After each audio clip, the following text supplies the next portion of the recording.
Hi mommies and daddies, welcome back to MomCom India. हम सबको पता है कि बच्चों के लिए स्लीप बहुत ज़रूरी है।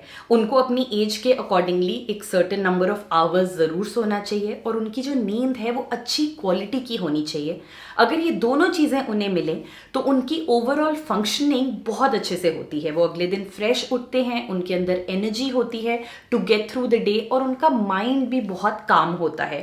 तो हम ऐसा क्या करें कि बच्चों को ये दोनों चीज़ें मिल सकें? ऐसी कुछ प्रैक्टिसेस मैं आज आपके साथ शेयर करने जा रही हूँ। आप इसे ट्राई कीजिएगा, मुझे कमेंट में आके बताइएगा कि आपके लिए वर्क किया या नहीं।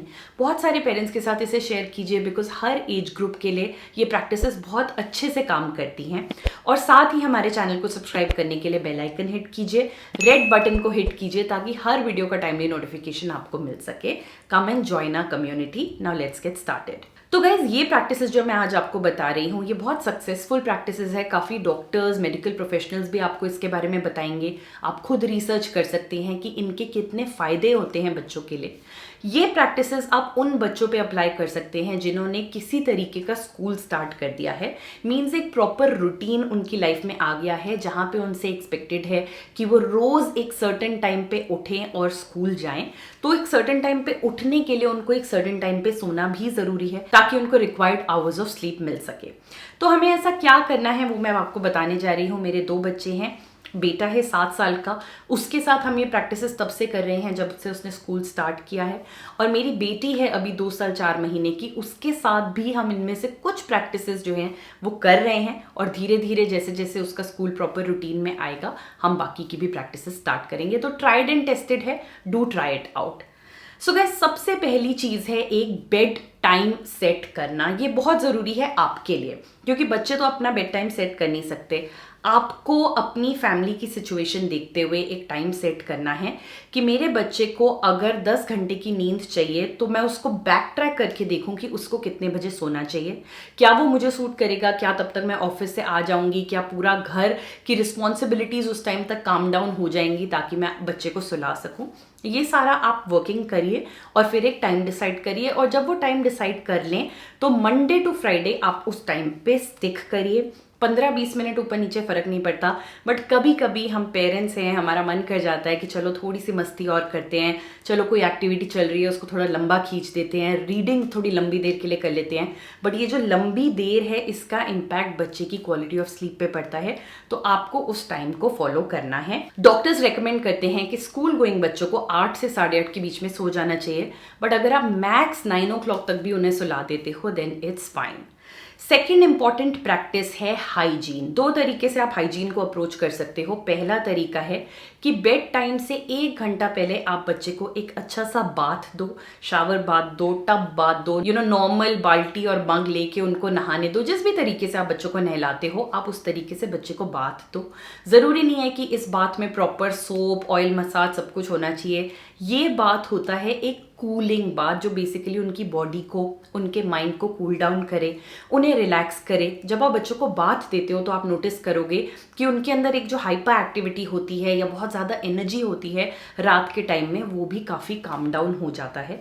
तो बहुत अच्छा तरीका है कि बच्चों को बाथ दिया जाए। स्पेशली अगर आपके वहाँ पे गर्मी है तो आप ये डेफिनेटली कर सकते हो। अगर मान लीजिए आप बाथ नहीं दे सकते तो एक प्रॉपर वॉश हाइजीन फॉलो कीजिए जिसमें आप फेस वॉश कराइए, हाथ धुलवाइए, बच्चे के पैर धुलवाइए जो अगेन बहुत कामिंग होता है बच्चों के लिए। और उसके बाद हमें बच्चों को प्रॉपर मॉइस्चराइज करना है, उनका स्किन केयर करना है क्योंकि रात के टाइम में बच्चों को काफ़ी ज़्यादा इचिंग की प्रॉब्लम होती है, ड्राई स्किन की प्रॉब्लम होती है। स्पेशली अगर हम एसी चला के सोते हैं तो बच्चों को ड्राई स्किन ज़्यादा होता है। तो काफ़ी पेरेंट्स कंप्लेन करते हैं कि हमारे बच्चों को इचिंग होती है। तो अगर आप प्रॉपर मॉइस्चराइज करेंगे बच्चे को ये प्रॉब्लम नहीं आएगी। एंड साथ ही बच्चों के लिए राइट क्लोथिंग सिलेक्ट कीजिए। गाइज, यहाँ पे पेरेंट्स बहुत ज़्यादा गलती करते हैं। हम बच्चों को ओवर ड्रेस कर देते हैं या अंडर ड्रेस कर देते हैं डिपेंडिंग ऑन उस टाइम का टेम्परेचर क्या है। देखिए, आप याद रखिए कि रात को टेम्परेचर चेंज होता है, टेम्परेचर ड्रॉप भी होता है। और गर्मियों में तो हम एसी चला के सोते हैं, तो जैसे जैसे एसी चलने का टाइम बढ़ता जाता है रूम उतना ज़्यादा ठंडा होता जाता है। तो अगर बच्चे को ठंड लगेगी तब भी वो ठीक से नहीं सो पाएगा, अगर बच्चे को गर्मी लगेगी तब भी वो ठीक से नहीं सो पाएगा। तो आपको एक एप्ट टेम्परेचर रूम का मेंटेन करना है, anywhere between 20 to 22 degree Celsius, जो परफेक्ट होता है नींद के लिए। तो इसलिए जरूरी है कि हम बच्चों को अच्छा क्लोथिंग पहनाएं। मैं हमेशा अपने बच्चों को फुल स्लीव्स क्लोथिंग पहनाती हूँ इवन इन समर्स, ताकि मस्कीटो से वो बच सके। प्लस आप नोट करोगे कभी भी आपने जब फुल स्लीव्स पहना है और एसी चल रहा है, अगर आपने ब्लैंकेट हटा भी दिया तो भी आपको इतनी प्रॉब्लम नहीं होगी। तो बच्चों के साथ होता है कि उनको चद्दर नहीं चाहिए, उनको ब्लैंकेट नहीं चाहिए, तो फुल स्लीव क्लोथिंग आप उन्हें जरूर पहनाइए। मैं यहाँ पे 2 नाइट सूट्स रेकमेंड करना चाहूंगी, ये आप स्क्रीन पे देख सकते हो। पहला ये फुल स्लीव्स के नाइट सूट्स हैं प्लम बनी ब्रांड के। कबीर को ये बहुत पसंद है, बहुत कंफर्टेबल लगता है। इसका फैब्रिक सुपर ब्रीदेबल है, प्रीमियम बैम्बू से इसे बनाया जाता है और स्वेट अब्सॉर्बेंट है, तो बच्चे को पसीना वगैरह भी आता है तो ये उसको अब्सॉर्ब कर लेता है। तो कभी हम वेकेशन पे जाते हैं तब भी कबीर ये पहनता है, और रात को एसी में सोने के लिए वो जरूर ये पहनता है। और दिन के लिए जैसे वो घर पे है, छुट्टियां हैं, तो मैं उसको ये प्योर कॉटन के नाइट सूट्स पहनाती हूँ जो मार्क्स एंड स्पेंसर से मैं लेती हूँ। बट ये वाले नाइट सूट्स काफी ज्यादा एक्सपेंसिव है, तो इसकी मैं क्वांटिटी कम रखती हूँ। प्लम बनी के ये नाइट सूट्स काफी सारे मेरे पास हैं, तो एसी में उनको आराम से बनाती हूँ। 3 ईयर्स से लेके 8 ईयर्स तक के बच्चों के लिए आपको ये नाइट सूट्स मिल जाएंगे, तो आप लिंक जरूर चेक करिएगा, ये आपको काफी हेल्पफुल रहेंगे। तीसरी प्रैक्टिस है कि हमें बेड टाइम से 1 घंटा पहले बच्चों के साथ सिर्फ लो स्टिम्युलेशन एक्टिविटीज करनी है। लो स्टिम्युलेशन ऐसी एक्टिविटीज होती हैं जहां बच्चों की हम एनर्जी को स्टिम्युलेट नहीं करते, इनफैक्ट उसे काम डाउन करते हैं। अब आप बहुत सारी चीजें यहाँ पे कर सकते हैं। सबसे पहला और सबसे आसान है बच्चे के साथ बुक रीड करना, दूसरा बच्चे के साथ बातें करना, तीसरा बच्चे के पैर दबाते हुए या उसकी हल्की मसाज करते हुए म्यूजिक चला देना, या फिर बच्चे के साथ बैठ के कोई वर्बल गेम खेलना, जैसे कोई क्विज कर लिया, किसी टॉपिक के बारे में बात कर ली, या कैसा था आपका दिन एक एक करके सारे फैमिली मेंबर्स ने शेयर किया।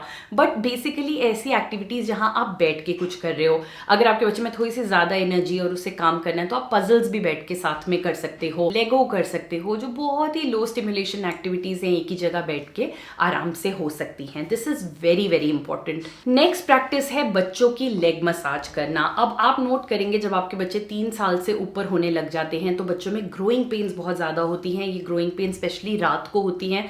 बच्चे उठ के आपको स्पेशली बोलते हैं कि प्लीज मेरी टांगे दबाओ, मुझे बहुत ज्यादा दर्द हो रहा है, काफी रोते भी हैं और काफी उनकी जो नाइट है वो डिस्टर्ब जाती है। ये एक बहुत ही नेचुरल प्रोसेस है, इसके लिए आपको बच्चों को कोई दवाइयां देने की जरूरत नहीं है। एज अ प्रैक्टिस रात को उनकी टांगों की मालिश कीजिए, हल्का सा कोकोनट ऑयल गर्म कर लीजिए, सेसमे ऑयल कर सकते हैं, मस्टर्ड ऑयल, जो भी आपके बच्चे को सूट करे उसे हल्का सा वार्म कीजिए और अच्छे से उसके लेग्स को मसाज कीजिए। आप देखेंगे बच्चों को इतनी अच्छी नींद आएगी। कई बच्चे तो मसाज करते करते ही सो जाते हैं। नेक्स्ट प्रैक्टिस है setting the mood off the room. Guys ये इतना इंपॉर्टेंट है और इसके ऊपर हम बहुत ज्यादा स्ट्रेस नहीं करते हैं। बच्चों के बेड टाइम से थोड़ी देर पहले आपको एक एनवायरमेंट क्रिएट करना है जो नेचुरली नींद का एनवायरमेंट है। जैसे कर्टन्स लगा दीजिए, एक सॉफ्ट म्यूजिक प्ले कर लीजिए, बहुत ही डिम लाइट्स कर दीजिए जहां बच्चों के साथ आराम से बात कर रहे हैं, उनकी मसाज करते हुए या कोई म्यूजिक सुन रहे हैं। रूम को थोड़ा ठंडा कीजिए। 20 to 22 डिग्री सेल्सियस के बीच में आपके रूम का टेम्परेचर होना चाहिए। ऐसा टेम्परेचर जहां आप भी बहुत कंफर्टेबल फील कर रहे हैं तो बच्चे भी कंफर्ट में आ रहे हैं।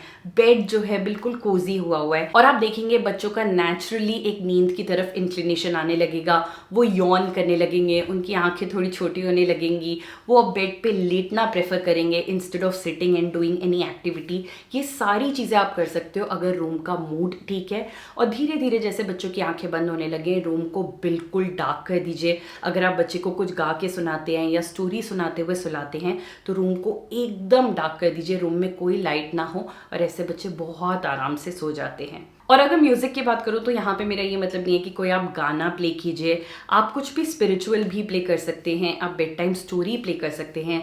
जैसे मैं आपको अपने बच्चों के बारे में बताऊँ तो उनको बहुत आदत है रात को मैं हनुमान चालीसा प्ले करती हूँ या कोई स्पिरिचुअल सॉन्ग प्ले करती हूँ जो काम डाउन करता है उन्हें, और वही सुन के उनको नींद आती है। तो anything that works for you which is very soft, very Kameng, जिसको सुनते सुनते आप ऑटोमेटिकली इतने रिलैक्स हो जाओ कि आपको नींद आ जाए, आप वो प्ले कर सकते हो। अगर आप बच्चों को म्यूजिक की आदत नहीं डालना चाहते हो कि वो सुनते हुए ना सोए तो आप कोई बेड टाइम स्टोरी प्ले कर सकते हो, या फिर आप चाहते हो कि बच्चे कुछ भी डिस्ट्रैक्शन के साथ ना सोए तो ये सब आप थोड़ा सा 10-15 मिनट पहले कर लो जिससे कि वो काम डाउन हो जाए, और फिर उसके बाद एकदम साइलेंस कर दो रूम में और धीरे धीरे वो साइलेंस के साथ ही सो जाएंगे। दैट्स इट गाइज, ये कुछ ट्राइड एंड टेस्टेड टेक्निक्स हैं जो मेरे बच्चों के साथ बहुत अच्छे से वर्क करती हैं। आप इसमें ऐड ये भी कर सकते हो कि बिल्कुल सोते हुए बच्चों के साथ कुछ प्रेयर प्रेयर बोलो, कुछ अच्छे कॉन्फिडेंस बिल्डिंग कोट्स उनके कान में बोलो। बिकॉज ऐसा बोला जाता है कि स्लीप से एटलीस्ट हाफ एन आवर पहले बच्चे जो भी सुन रहे होते हैं उनका डायरेक्ट असर उनकी ब्रेन एक्टिविटी पे पड़ता है, उनकी ब्रेन स्टिम्युलेशन पे पड़ता है, और जो भी उस टाइम पे आप उनसे बात करते हो वो अपने सबकॉन्शियस माइंड में रजिस्टर भी करते हैं। So it's a very good practice कि उनको अच्छी चीज़ें बोलना, इवन अगर वो सो रहे हैं, वो अपनी नींद के मोड में जा रहे हैं, तो say something nice to them, build their confidence, say good things, say prayers, say thank you notes, and that really helps them in their overall personality. I hope ये वीडियो आपको पसंद आया होगा। लिंक चेक कर लीजिएगा description box में, channel को subscribe जरूर कर लीजिएगा। Thank you. आपसे मिलेंगे आगे बहुत सारे वीडियोस के साथ। Stay tuned and have a great day.